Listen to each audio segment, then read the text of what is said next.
नमस्कार, Amit teaching centre में आपका स्वागत है। आज आप लोगों को इतिहास को बेहतरीन तरीके से बताएंगे जो कि आप लोगों को अच्छी तरह से समझ में आ जाए। तो सबसे पहले जानेंगे कि इतिहास का पिता किन्हें कहते हैं, है ना। यानी कि इतिहास का पिता किन्हें कहा जाता है, तो याद रखेंगे क्या, हेरोडोटस। इतिहास का पिता किन्हें कहा जाता है, तो हेरोडोटस। हेरोडोटस क्या है, इतिहास का पिता है। ठीक है, अब आगे है ना पढ़ेंगे, है ना, क्या पढ़ेंगे, भारतीय इतिहास। भारतीय इतिहास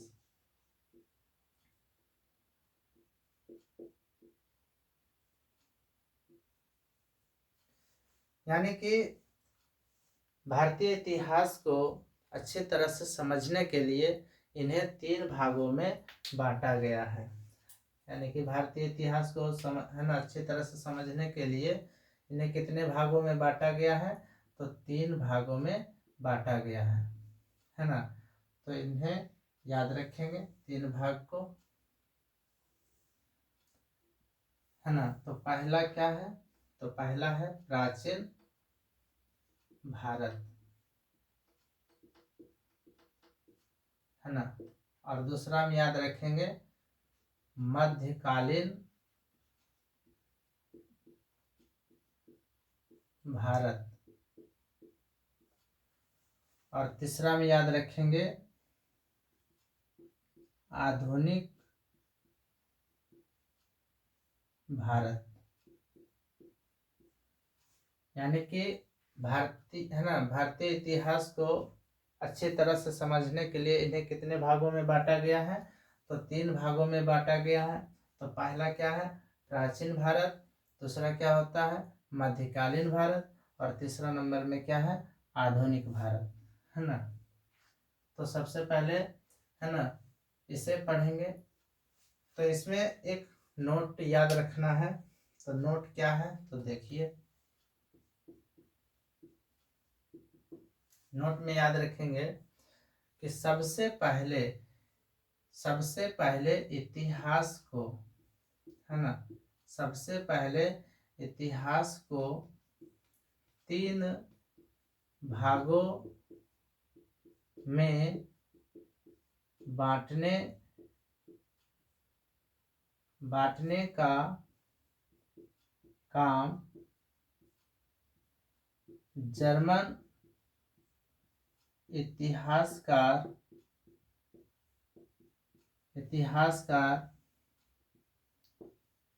क्रिस्टोफ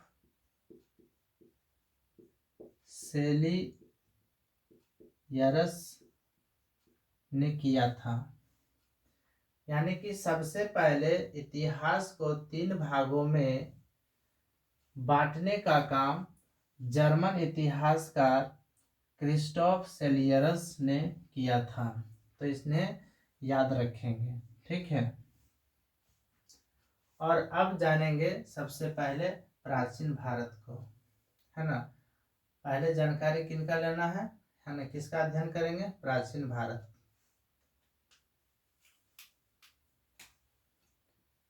प्राचीन भारत, और प्राचीन भारत में सबसे पहले जानेंगे प्राचीन भारतीय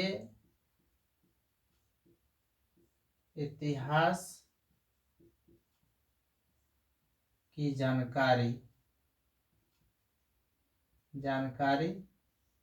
प्राचीन भारतीय इतिहास की जानकारी का स्रोत, है ना, ये जानेंगे।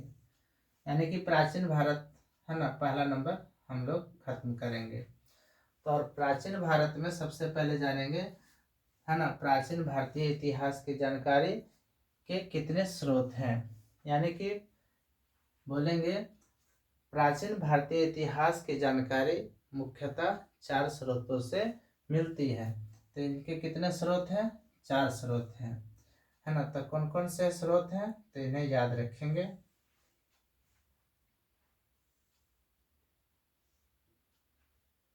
है ना। इनके कितने स्रोत हैं? 4 स्रोत।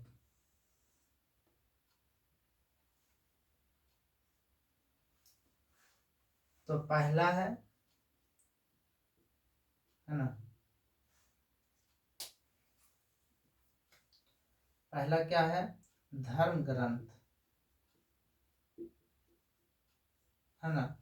दूसरा में याद रखेंगे ऐतिहासिक ग्रंथ, और तीसरा नंबर में याद रखेंगे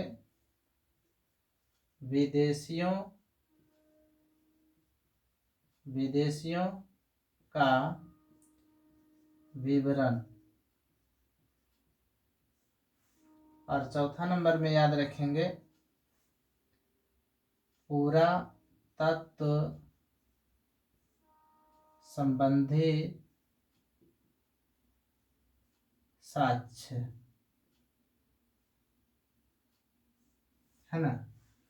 यानी कि प्राचीन भारतीय इतिहास की जानकारी कितने स्रोतों से मिलती है?